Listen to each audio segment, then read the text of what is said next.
Hello and welcome to New Filmmakers Los Angeles. My name is Danny De Lillo and I'm delighted to be joined back with the wonderful Beth with a movie that she wrote, she acted in and produced. Hi Beth. Hi, how are you? Very good. So great to have you back here. But for those that haven't seen it, or if you want to see a little clip again, here's a clip of Patricia.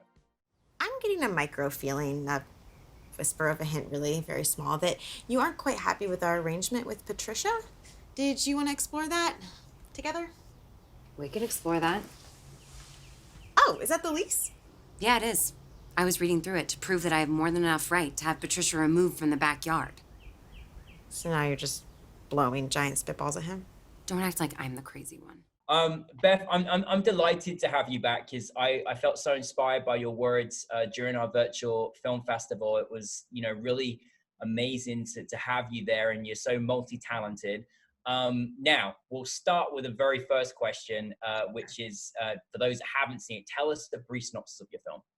Yeah, so Patricia pretty much just explores the idea that, two roommates and sort of the division that happens between them when a homeless man moves into their backyard. It's set in LA, obviously. We have, a rampant homeless problem, and it's sad. And I kind of wanted to, sort of personalize that situation. Like if this homeless situation were to, affect you personally, how would you and the people you live with dealing with it? So it's sort of an exploration in that sort of situation. Oh, you kind of actually answered my next question, which was, where would the inspiration come from? Well, okay, so I knew I wanted to make something. I knew I wanted to make something that kind of was on that line between funny and charming, but also poignant. And I was just trying to think of like personal stories that I could at least jump off from. And we had something kind of special happen one morning. My bedroom was like at the very front of our house, and I woke up one morning. I had put an old mattress. I got a new mattress. I'd put my old mattress, had like a dip in it from the 10 years I'd been sleeping in it outside. And I woke up the next morning and saw that a homeless man had been sleeping on the mattress all night. And it affected me in such a way that was, heartbreaking. Happy to know that the mattress was being of service. And it was weird, kind of at the same time that I was getting ready for my day, brushing my teeth, getting dressed, that sort of thing. He was sort of doing the same thing simultaneously. He was flossing his teeth. He packed up like some jackets and threw them back in his bag. He got up, he stretched. I'll never forget like watching his stretch routine. And then when he was done with the mattress and ready to go, he took out a handkerchief and he put the mattress back on the side, like up on its side. And he wiped off all the dirt that had been on the other side of the mattress. And it just was such a sad moment, but beautiful, that even though this person had nothing, like compared to so many of us in LA, he was taking care of what took care of him that night. Oh. And it was just beautiful. And so, my friend and I, that's a great story. It's such a wonderful story, isn't it? It was. I remember thinking like, oh God, I've got to keep the mattress there. I hope that the furniture people don't come and pick it up or whatever, because I wanted him to come back. And so the furniture people didn't come for a few days. And I thought, oh, maybe he'll come back, but he never did. And so, Sarah, the girl who plays Sarah in the film, we were talking about like, what can we write? What can we write? And we just thought of that story, and we were like, what if we just take that little nugget of a thing and say this, this beautiful thing happened. But then he stays, and what would happen stays. And I think it's really important. Like we were saying, it's so ubiquitous to see homeless people in Los Angeles, and we've become so desensitized to seeing them, and like almost they're a part of the furniture. Mm-hmm. And we want to be safe. We want to protect ourselves and like our families and what we have. And so we put up boundaries just as society. I totally understand the place that those boundaries come from, but I also think we have to humanize these people, like, because that's what they are. And I think it's interesting in the film, there's so much talk about the man who lives in the backyard, Patricia. And Sarah, the character of Sarah, is so against him being there. But it's not until the end that she actually just goes to even talk to him. And it's like, how can we have all these opinions about these people when we don't know them? Right, right. And so I wanted to make sure that we got that in there. Like if you really sat down and thought about the film, that you understood those points. Mm-hmm. While also being an enjoyable, not excruciating film. Well, no, but this, I mean, I mean, it was a great, I mean, to write a kind of, you know, an element of comedy in there as well. And it was, you were brilliant. Or, you know, the act, I love the roommate situation, how you were all interacting with each other. You had some very, you know, funny moments in there, but also like a very kind of almost LA reaction if that did happen as well. You know, I was really thinking this, actually, I can totally see this reaction happening right now. And especially 3 different opinions there as well about what to do, how to see it, all those kind of things. But again, I think, I mean, it was amazing because you pinpointed on just how we view people. I mean, it's a societal issue, and being in fear is something that we don't actually know about. We don't even know anything about someone. And there's this idea we have of people, which is so wrong. And I love that you kind of uncovered this, and you know, and you brought us the true light of this human that was just so happened to be sleeping outside, you know. Right. And so I love that. Now, you know, how was that process? I mean, you know, usually, obviously, if you wrote it, you might, you know, maybe direct it, but you wrote it and then acted it, had someone else direct it and produced it. How was that experience for you? You know, it was interesting. I think, you know, I've been an actor forever and ever, and then I've been a writer, you know, the last like 5-ish years. So it's sort of funny because I felt like, okay, I'm perfectly qualified to act in this. Obviously, I'm perfectly qualified to write it. And then, you know, I actually own a small production company with my fiance. So like, we have all the equipment. We don't rent anything. You know, he was the DP. So I've almost got everything down. To nice. Just be a one-woman thing. I did feel a little uncomfortable directing it while acting in it, and knowing that we only had 2 days to shoot it with a full crew. And so I enlisted the talents of my friend Cam Fife, who's been a director forever and ever. And he was great. I mean, obviously, I felt, you know, I had a very clear vision of sort of what we wanted, and I had planned out a lot of shots that I just had imagined, you know, and sort of was like, as long as we can get these shots, you know, these important shots, like, go for it. I want you to, you know, and so we really worked together a lot, which was great. And he was super collaborative and had so many good ideas, you know, and there were even a couple times where I was like, oh, your shot's better than my shot idea. Like, yeah, let's do that. So it was actually super collaborative and super great. And then my fiance edited it. So I was sort of family. I love it. Yeah. So I was always there kind of being like, oh, it should be like this, you know, and that sort of thing. But it was actually super collaborative and super great. And he brought a great AD team with him. Cam did. And yeah, we all worked together. 2 days. That's amazing. I mean, it was nice because it was all in our house and our backyard. So it was, we had a lot of time to just do whatever we wanted, and not have to get out of a location, you know, or whatever. Yeah. Well, I mean, of course, I mean, listen, I mean, when you obviously, you know, you've got your own production company, I think that definitely helps, because you know all the ins and outs of how to kind of, you know, overcome the challenges that you may face. Was there any particular challenge that was the hardest thing that you kind of have making it, or was there anything going on that you kind of felt that was difficult during that time, or that you had to overcome? I think the hardest thing about it, because we did a lot of pre-production planning, and you know, worked with an amazing production designer who made it look really gorgeous and way better than what my house looks like normally. And you know, so I think we had a cohesive feel of what we wanted for the film. I think the hardest was probably striking that right tone of having some comedic moments, but also not glossing over some of the more poignant moments. So I think that was probably the hardest, you know, thin line to balance on. Yeah, I you know, I love that you said that, because I thought you got a really wonderful balance. Like I was still feeling internally of just, you know, hopefully most people watch it thinking, more than they ever have felt of what a person would go through if they were there, you know. But there was a nice fine balance between, you know, this great script and just, you know, how you all interacted together, and kind of almost a true example of what essentially could happen with some comedic elements. It was really, really wonderful to watch. So having said that, you made this film to be seen. What's it been like to have, we certainly loved having it in New Filmmakers LA. What's it been like? What's the reaction been like for you?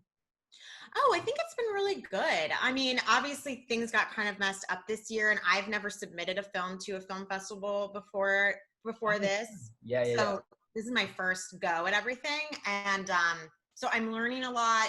I don't think what's happened this year has been traditional at all. So I feel like I still don't quite have a great grasp on like what film festivals, you know, are and can do for you. So I think, you know, hopefully, you know, I'll learn more and more as we go on. But no, I think the reaction's been really great. And I think the things I feel most proud about with it is I think it's made people think. I think it's made people give a second thought to kind of what they would do in that situation. And is that right or not right? And why is you thinking that way?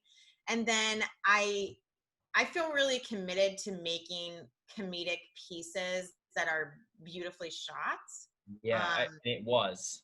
Yeah, and just have like a really rich aesthetic. And I felt like this was a good showcase for that.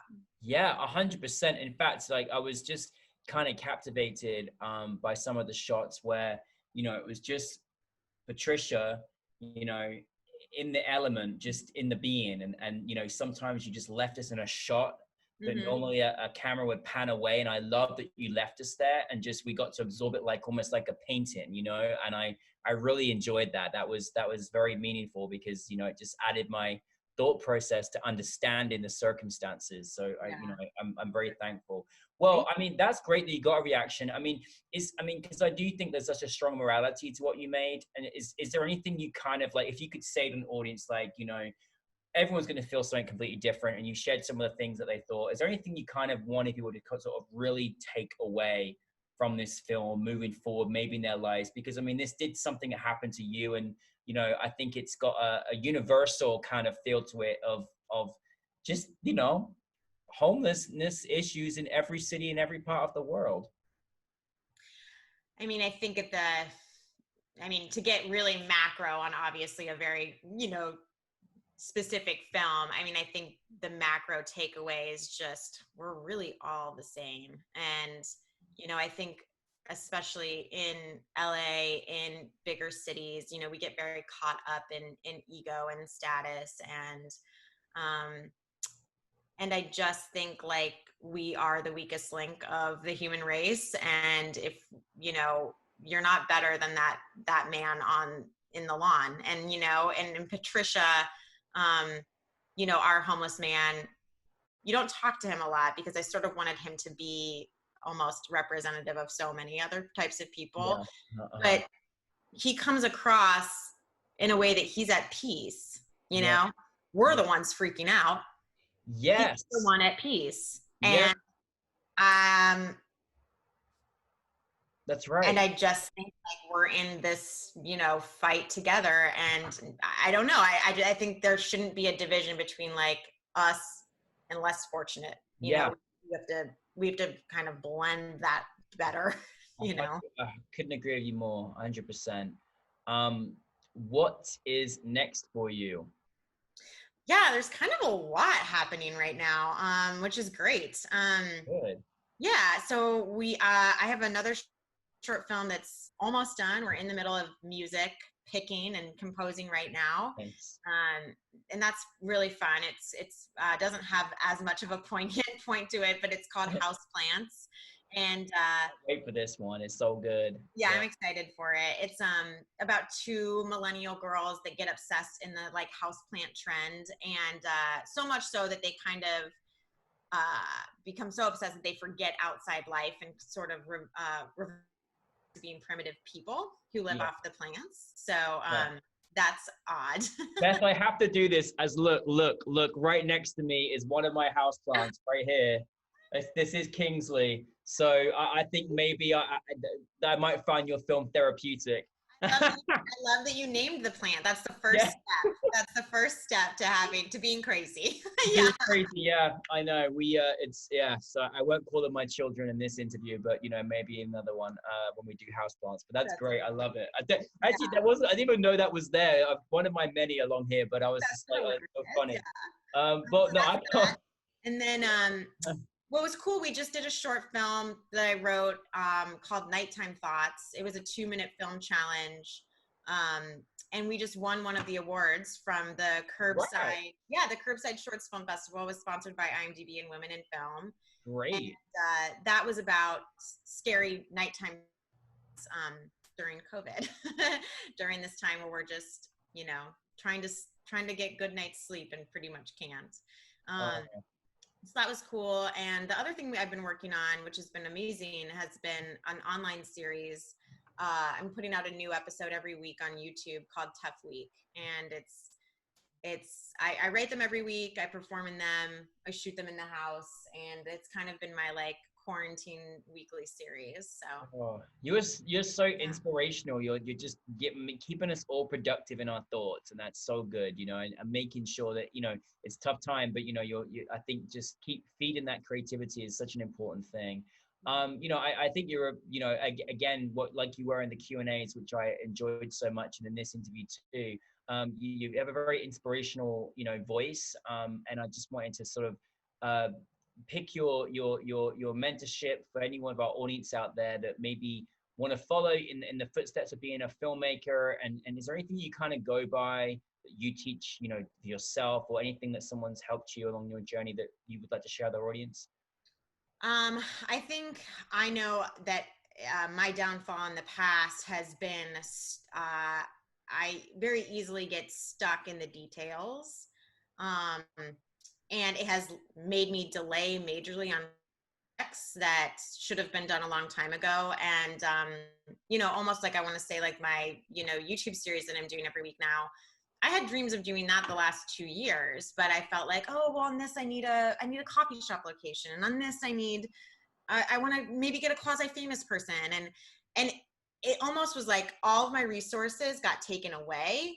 And therefore I was able to just create now. Yeah.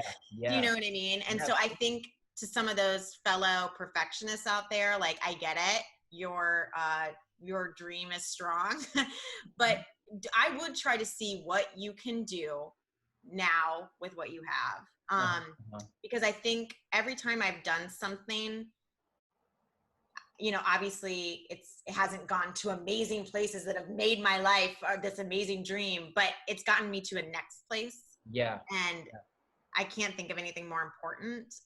So I really would just dive into the resources that you do have, no matter how plentiful or how scarce they are, and see what you can do. And I just wouldn't stop. I would give yourself little breaks, but every time I kind of let my creative muscle go lazy for too long, I wound up getting depressed. Yeah. And, so I just think you have to keep creating. And it's hard because you always want so many people, when are people going to notice? And when are people going to do this? And it's well, if you just keep creating, they eventually will, Yeah, and you can't predict the time, but it'll happen. I have absolute 100% faith in that. I love that you said that, because I think, particularly creative people, their therapy is being creative, and that's such an important part of why we keep going and doing what we're doing. When we stop, sometimes we sort of internalize life too much, and we're not out there, putting it out there. So I love that. And just keep doing it, and making it happen. I think one thing I love about you, Beth, is that you just make it happen, you just make it happen. I think that's such a credible trait as an artist. Well, I'm trying. You do. I mean, look at the things you got going on, and it's I know we always feel like we're never doing enough, but I mean, it's just great to be consistent, and really that's all we can do in this time anyway. But I'm so glad that you brought your film to us, Patricia. I loved it, as you know, and please just keep feeding more creativeness towards us, because we want to see more of your work. So I will definitely try. Thank you so much for all of your kindness and hospitality. It's been wonderful. Oh, thank you. Thank you very much. Beth, everybody, Patricia, you got to see it. If you haven't seen it, it's so fantastic. And there's many more things coming from Beth. So and where can they find out your YouTube channel? Yeah, totally. It's youtube.com/Beth Triffon BT. There you go. Thank you very much.